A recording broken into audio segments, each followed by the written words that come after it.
Bonsoir et bon sabbat à tous. Donc, on se retrouve pour le résumé de la leçon numéro 10. Et le titre de la leçon de cette semaine est La Bible comme histoire. Et le verset mémorisé nous dit « Je suis l'Éternel ton Dieu qui t'ai fait sortir du pays d'Égypte ». Cela se trouve dans Deutéronome 5, le verset 6. Alors, juste avant de commencer, comme d'habitude, nous allons prier ensemble.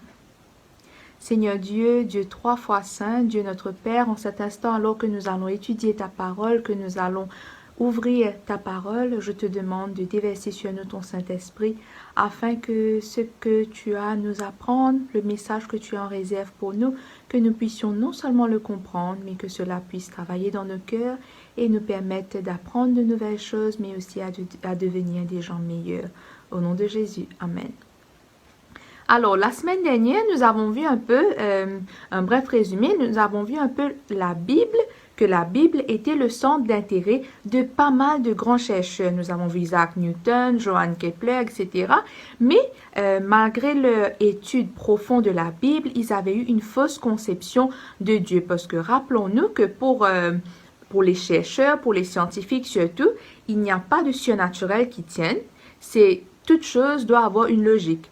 Nous avons aussi vu la thèse de Charles Darwin, la thèse qu'on connaît bien, comme quoi que l'homme vient des singes. Nous avons aussi parlé de l'épopée d'Atrahasis, qui était une épopée qui disait que l'homme a été créé, un dieu mineur, son sang a été mélangé avec de l'argile, etc. C'est comme ça que l'homme a été créé. Mais nous avons surtout vu le plus important que nous avons vu la Genèse, nous avons vu la création, nous avons vu d'où nous venons et surtout nous avons vu à quel point la Genèse est un livre fiable. L'apôtre Paul, l'apôtre Jean, Jésus lui-même, dans le Nouveau Testament, ils ont confirmé la fiabilité de la Genèse. Et cette semaine, on nous parle un peu de l'histoire.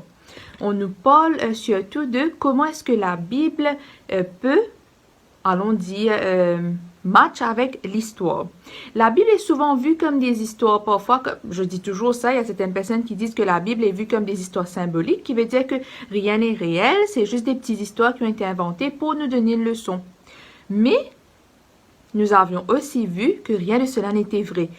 Toute la Bible, ce sont des choses qui se sont produites. Et malheureusement, la Bible a reçu beaucoup de critiques, qu'on appelle surtout la haute critique, qui veut dire qu'il y a pas mal de personnes qui ont critiqué la Bible en disant que telle ou telle chose n'a pas existé, qu'il n'y a pas nécessairement de preuves de tel endroit, que telle personne était à tel endroit. Mais heureusement que l'archéologie est apparue. Et grâce à cela, grâce aux découvertes, grâce à l'archéologie, pratiquement toutes les critiques qu'il y avait, surtout la haute critique, a été discréditée. Allons lire le premier verset pour cette leçon qui se trouve dans 1 Samuel 17, le verset 1er. Les Philistins réunirent leurs armées pour faire la guerre et ils se rassemblèrent à Soko, qui appartient à Juda. Ils campèrent entre Soko et Azeka à Éphes-Damim. Alors, pendant un temps, David et Salomon ont été considérés comme des rois mythiques, qui veut dire des rois qui n'ont pas vraiment existé. Mais l'archéologie a découvert l'emplacement, comme nous venons de voir dans ce verset, il nous parle d'Éphes-Damim. L'archéologie a découvert l'emplacement d'Éphes-Damim, qu'aujourd'hui est appelé Kiebet Yafa, j'espère que je prononce bien. Kiebet Kiyafa. L'archéologie a aussi découvert l'endroit qui est mentionné dans ce verset qu'on appelle Soko, Azeka et aussi Éla qui était le camp de Saül. Alors, il y a aussi le nom du fils de Saül que vous allez voir dans 1 Chronique 8, le chapitre 8, le verset 33. Le fils de Saül qui s'appelle Eshbaal, son nom a été trouvé sur un vase qui datait d'environ 1000 avant Jésus-Christ. Alors, tout cela pour montrer que la Bible, justement, match avec l'histoire. Donc, ce qui a été mentionné dans la Bible et ce que l'archéologie a découvert est la même chose. Il est aussi fait mention de la maison de David sur une inscription du roi Hazaël de Damas. Alors, si vous tapez tout cela sur Internet, vous aurez même des photos où vous pourrez confirmer que l'archéologie confirme ce que la Bible a dit. Alors, lisons 1 Samuel 17, le verset 1 à 3. Les Philistins réunirent leur armée pour faire la guerre et ils se rassemblèrent à Soko, qui appartient à Judée. Ils campèrent entre Soko et Azeka, à Éphes-Damim. Saül et les hommes d'Israël se rassemblèrent aussi. Ils campèrent dans la vallée des Térébintes et ils se mirent en ordre de bataille contre les Philistins. Les Philistins étaient vers la montagne d'un côté et Israël était vers la montagne de l'autre côté, la vallée les séparait. Alors regardez bien dans ces versets la description géographique, à quel point elle est précise. On parle des lignes de bataille, etc. Alors, lisons dans Ésaïe 36, le verset 1er. La 14e année du roi Ézéchias, Sanchérib, roi d'Assyrie, monta contre toutes les villes fortes de Juda et s'en empara. Alors, en 701 avant Jésus-Christ, Sanchérib, ou même dans certaines versions, il est dit Sénachérib, il va envahir Juda et il va détruire complètement Lachish et il va assiéger Jérusalem. Alors, vous pourrez avoir l'histoire complète. Si vous avez lu la leçon, vous avez certainement pu lire l'histoire complète qui se trouve dans 1 Samuel 17. Alors, il y a un prisme de Sénachérib qui a été découvert et dans ce prisme, on peut lire qu'il, comme la Bible nous dit, il ne pouvait pas prendre Jérusalem. Il ne pouvait pas avoir la ville de Jérusalem comme il avait fait avec les autres villes. Il ne pouvait pas détruire la ville de Jérusalem.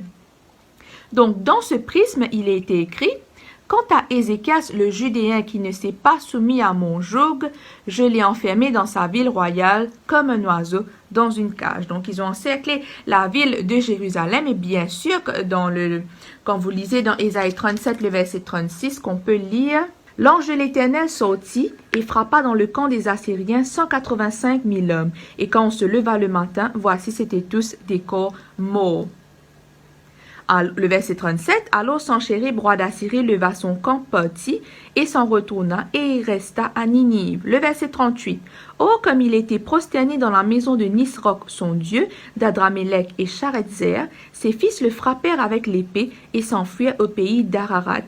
Et Ésaradon, son fils, régna à sa place. Alors bien sûr, dans ce prisme, il ne va pas mentionner la destruction de son armée par l'ange, mais le fait qu'Ézéchias a fait appel à l'Éternel, Dieu a protégé la ville de Jérusalem et l'ange, il y a un ange qui a attaqué, comme nous a dit le verset 36, qui a frappé le camp des Assyriens, 185 000 hommes a été tué et lui il s'est enfui et par la suite ses fils vont le tuer. Et ce prisme raconte aussi sa mort, exactement comme c'est écrit dans la Bible, sa mort par ses deux fils. Alors ce prisme a été découvert. Si vous tapez sur le net prisme de Sénachérib, vous allez voir un peu ce qui est écrit dessus. Ensuite, il nous parle la leçon nous parle de la Babylone et nous savons bien que quand nous avions vu l'Apocalypse, quand nous avions lu le livre de Daniel, nous avons vu que qu'est-ce qui est représenté par la Babylone? La Babylone est représentée par un lion. Daniel 7, le verset 4. Le premier était semblable à un lion et avait des ailes d'aigle. Alors, à plusieurs reprises au port de Babylone, il est question d'un lion. Pourquoi? Parce que c'était l'image qui représentait la Babylone. Et quand vous allez voir au musée de Pergame à Berlin, en Allemagne, sur la porte d'Ishtar, c'était la porte qui donnait accès à la ville de Babylone, il se trouve des lions. Et les lions sont toujours là. Le dessin des lions sont toujours là, présents sur la porte d'Ishtar. Et les fouilles à Babylone ont aussi montré d'autres emblèmes qui montrent que le lion était le symbole de la ville, comme le dit la Bible. Ensuite, la leçon nous parle aussi de Jésus. Lisons Matthieu 27, le verset 2. Après l'avoir lié, ils l'emmenèrent et le livrèrent à Ponce Pilate, le gouverneur. Alors la haute critique, comme nous avions vu au début, la haute critique a aussi remis en cause, bien sûr, l'existence de Jésus. Ils ont dit que, vu qu'il n'y a pas des traces de son existence ou même des traces de ses contemporains, comme par exemple ce qu'il nous est dit dans le verset, il nous parle de Ponce Pilate, vu qu'il n'y a pas de traces de l'existence de ces personnes, ils se sont dit que ça n'est pas arrivé, que Jésus n'est pas venu, que tout cela est faux. Mais le tombeau de Caïphe et de sa famille a été retrouvé. Il y a aussi un monument au 1er siècle après Jésus-Christ et sur ce monument, il y a l'inscription Ponce Pilate, gouverneur de Judée. Alors toutes ces choses, encore une fois, si vous tapez sur le net, vous allez retrouver. Si vous voulez en savoir plus aussi, vous pouvez taper Testimonium Flavianum. Il y a carrément un passage qui parle de Jésus. Alors, dans la partie de mercredi, Il nous est posé une question très importante. Je vous lis la question. Bien qu'il soit toujours agréable d'avoir des preuves archéologiques qui soutiennent notre foi, pourquoi devons-nous apprendre à ne pas faire dépendre notre foi de ces choses, aussi utiles sont-elles parfois, aussi utiles soient-elles parfois? Alors, il est vrai que, comme le dit cette question, il y a pas mal, c'est quand même bien de trouver des preuves archéologiques, de le relier à la Bible et de se dire que, ah oui, la Bible est réelle, donc il y a la preuve que Ponce Pilate a existé, on a retrouvé le tombeau de Caïphe, il y a le prisme de Sénachérib, etc. Mais pourquoi est-ce que nous devons apprendre à ne pas faire à ce que notre foi dépende de ces preuves, aussi utiles qu'elles puissent être. Alors, voyons cela. Donc, la leçon nous parle de Hébreux 11. On connaît bien ce chapitre. J'espère que vous avez l'occasion de lire. Hébreux 11 nous résume, allons dire, la plupart des héros de la foi, des personnes de la Bible, leur influence et à quel point leur foi ont pu changer l'histoire. Et voyons quelques-uns. Le chapitre 11 de Hébreux nous parle d'Enoch, qu'on connaît bien, qui a vécu, c'est l'homme qui a vécu le plus longtemps. Par sa foi, grâce à sa foi, il ne mourut pas, mais il a été enlevé. Donc, Enoch n'est pas passé par la mort, Dieu l'a enlevé carrément. Certaines personnes disent que sa mort a été... il s'est tellement approché de Dieu que le chemin du retour était plus long, était trop long, donc Dieu l'a carrément pris avec lui. Donc, c'est une façon de parler. Et Enoch n'est pas mort, mais il a été enlevé, et tout cela grâce à sa foi en Dieu, grâce à sa relation. Ensuite, nous avons Noé. Par la foi, il a obéi. Il a obéi à Dieu alors que Dieu lui a dit il va pleuvoir, il y aura un déluge, alors que pendant plusieurs années, ils n'ont pas eu de pluie. Certaines personnes ne savaient même pas ce que c'était la pluie. Par la foi, il a obéi, il a cru, il a construit l'arche, il a été sauvé. Par la foi, il alla parler aux gens pour leur dire que bientôt il y aura le déluge. Ensuite, nous avons Abraham qui va quitter Ur, la ville d'Ur, qui se trouve en Mésopotamie, et à l'époque, c'était le pays le plus raffiné dans le monde qu'il y avait. Mais il va quand même quitter ce pays parce que Dieu le lui a demandé. Par la foi, il va aller dans un pays inconnu. Et par la foi, il va donner son fils unique. Il va être prêt à tuer son fils unique. Ensuite, nous avons Sarah qui, par la foi, elle va enfanter alors qu'elle était stérile, et de par son enfant, il y aura une grande postérité, excusez-moi, aussi nombreuse comme Dieu a dit que les grains de sable, les étoiles de la mer, et jusqu'aujourd'hui, il y a toujours sa postérité. Ensuite, Moïse, qui par la foi de sa mère a été caché, et Moïse, qui en grandissant par sa foi, il va préférer adorer Dieu plutôt que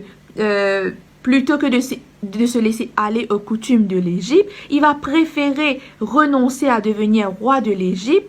Il va plutôt aller avec son peuple, même s'il devait être maltraité. Alors, lisons Hébreux 11, le verset 26, et voyons cela. Alors, lisons à partir du verset 24. C'est par la foi que Moïse, devenu grand, refusa d'être appelé fils de la fille de Pharaon, aimant mieux être maltraité avec le peuple de Dieu que d'avoir pour un temps la jouissance d'un péché, regardant l'opprobre de Christ comme une richesse plus grande que les trésors de l'Égypte quand il avait les yeux fixés sur la rémunération. Quelle grande leçon que nous donne Moïse de par sa foi. Le verset nous dit il a préféré être maltraité avec le peuple de Dieu plutôt que d'avoir pour un certain temps la jouissance du péché. Alors, petite parenthèse, souvent, c'est ce qui nous arrive à nous. Donc, on aime jouir, il y a beaucoup de choses du monde, il y a beaucoup de plaisirs du monde que malheureusement on se laisse aller à ces plaisirs. Et ça, ce sont des plaisirs d'un temps. Ce sont des plaisirs qui ne vont pas durer. C'est une joie qu'on va avoir pour un jour, 2 jours, une semaine, mais qui ne va pas durer. Et comme Moïse... l'exemple qui nous est donné, il a préféré être maltraité avec le peuple de Dieu plutôt que d'avoir pour un temps la jouissance du péché. Il va regarder l'opprobre de Christ comme une richesse plus grande que tous les trésors de l'Égypte. Pourtant, il avait la possibilité de devenir un roi, d'avoir le pouvoir, d'être riche, d'avoir tout ce dont il a besoin, mais il va renoncer à tout ça. Pourquoi? Parce qu'il avait en vue le Christ et il savait que tous ces trésors pourraient le dévier de sa relation avec Dieu. Et c'est un grand exemple pour nous aujourd'hui qui malheureusement nous cédons trop facilement à tout ce qui est autour de nous, tous les plaisirs, seulement pour la jouissance d'un moment. Je ferme la parenthèse. Ensuite, dans ce même chapitre, nous avons Rahab, la prostituée qui nous connaissons bien, avait accueilli les espions à Jéricho et grâce à cela, elle a eu la vie sauve, grâce à sa foi en Dieu. Et grâce à sa foi, elle va devenir une ancêtre de Jésus. Voilà ce que la foi produit. Alors ça, c'est juste quelques exemples de quelques héros de la foi, mais voilà ce que la foi produit. Grâce à leur foi, ils ont changé l'histoire. Et la partie de jeudi nous dit, foi n'est pas simplement une croyance en quelque chose ou en quelqu'un, elle agit en réponse à cette croyance. C'est une foi qui fonctionne, c'est ce qui est considéré comme justice. Ce sont des actions de foi qui changent l'histoire. Chacune de ces actions dépend d'une confiance en la parole de Dieu. Alors, il est clair que la foi, ce n'est pas simplement croire en quelque chose ou croire en quelqu'un.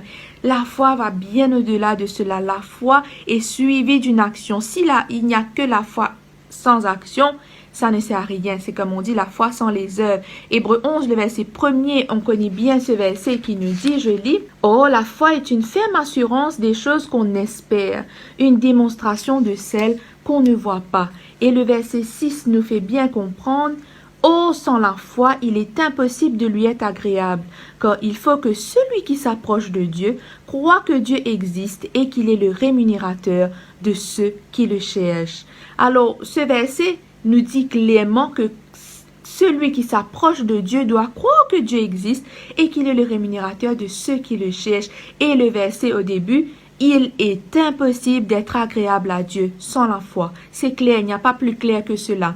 Alors la conclusion de cette leçon, c'est que les preuves archéologiques, certainement, ça peut soutenir notre confiance en la Bible. Elle peut nous montrer que oui, telle ou telle chose a vraiment existé, qui veut dire que la Bible est fiable. Je ne pense pas qu'un chapitre sera fiable, l'autre pas fiable, un sera encore fiable, l'autre sera juste une histoire.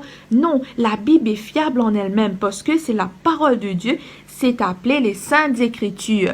Oui, c'est important, certainement, c'est intéressant de connaître, d'avoir des preuves archéologiques, mais elles ne peuvent pas être la base de notre foi, parce que la Bible va bien au-delà de l'histoire. Elle nous montre des hommes et des femmes de foi, des gens qui ont cru en Dieu et qui ont suivi ses instructions et que grâce à cela, ils ont changé le cours de l'histoire. Imaginez-vous Daniel, nous avons vu cela dans le trimestre dernier, nous avions vu toutes les visions qu'il a eues, tout ce que l'ange lui a dit. Imaginez-vous, si Daniel avait douté de la parole de l'ange, pourtant il n'a pas eu l'occasion d'avoir quelconque preuve archéologique que tel ou tel roi allait venir, que la Babylone, qui était vraiment un royaume puissant à l'époque, allait être détruit. Il aurait pu douter.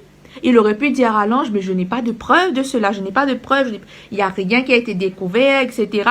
Donc, c'est difficile pour moi de croire. Mais non, la foi que Daniel a eue a fait toute une différence. Et c'est extraordinaire l'exemple qu'il nous donne. Et tout ce qui a été prédit, bien sûr, jusqu'à présent, avant la fin qui est prédit dans Daniel, tout ce qui a été prédit avant est arrivé. Tout ce qui a été prédit par l'ange et par Jésus lui-même, nous avons vu le trimestre dernier, tous les rois, la chute de Babylone, la chute des Mèdes et des Perses, la chute de Grèce, la chute de Rome, etc. Ces choses se sont produites exactement comme ça a été prédit dans la Bible. Et maintenant, imaginons un monde où Abraham, Joseph ou même Moïse, où ils avaient commencé à douter. Imaginons ce monde où ils n'avaient pas eu la foi, où leur nom n'aurait pas été mentionné dans Hébreux le chapitre 11 parce que ces personnes auraient douté. Imaginons ce monde et je pense que nous ne serons pas là, où nous sommes si ces personnes avaient douté. Nos choix influencent nos vies et celles des autres. Nous ne devons jamais oublier cela. Et de même, la vie de ces héros de la foi ont eu un grand impact sur l'avenir des autres, en dehors d'eux-mêmes. Leurs choix n'ont pas simplement affecté leur vie, mais a aussi affecté la vie des autres. C'est comme nous.